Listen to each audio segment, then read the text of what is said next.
Hello' लोगोफोर, दिनैनि बे गोदान मोनसे भिडिअनि गेजेरजों नोंथांमोनखौ गासैखौबो फिन खनसेबाव बरायग्रोनानै लाग्रोनाय थालायबाय लोगोफोर।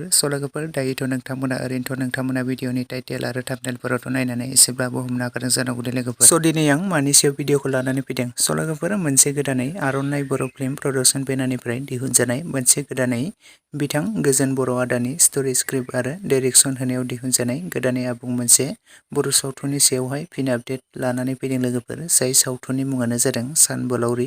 लोगोफोर, जों बे सानबोलावरि मुंनि आबुं बर' सावथुनावनो जों गाहायै फाव खालामनायखौ नुनो मोनगोन होननानै बुङोब्ला बर'नि बयजोंबो सिनायजाखानाय फावखुंगुर बिथां सोरां नार्जारि आरो बिथांजों लोगोसे पुजा मोसाहारि आरो जुनमनि, गुनुबथि, दैमु, जेंगाव आरो लोगोसे गोबांथार फाव खालामगिरिफ्रा बे बर' सावथुनाव फावखौ खालामबावदों लोगोफोर। आरो लोगोफोर, बे बर' सावथुननि डिअपि खालामदों बडा केरकेटारि, मेथाइखौ रोजाबदों मिसाइल मोसाहारि, बिथांजों लोगोसे पुर्निमा बसुमतारि बिथां।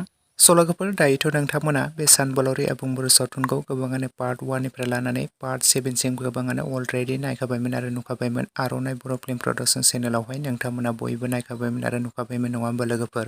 लोगोफोर, आरो नोंथांमोना बे सानबोलावरि आबुं बर' सावथुननि पार्ट 8 खौ नायनो थाखाय जोबोरैनो एक्साइटेड जाना दंमोन लोगोफोर।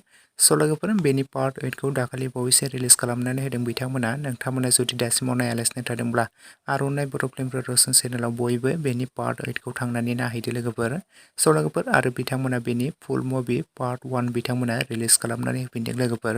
थामहिनबा बिथांमोना बेनि पार्ट 9 खौ रिलिज खालामनानै होथ'वाखै। नोंथांमोना नायनो थाखाय साननैसो नेनानै थाथ'दो। बेनि पार्ट 9 खौबो थाबैनो बिथांमोना रिलिज खालामनानै होगोन। नोंथांमोना बयबो एसे नेनानै थाथ'दो लोगोफोर। जेब्ला बिथांमोना रिलिज खालामो अब्ला बेनि सायाव गोदानै मोनसे आपडेटनि गेजेरजों नोंथांमोननो फोरमायनानै होबावगोन लोगोफोर।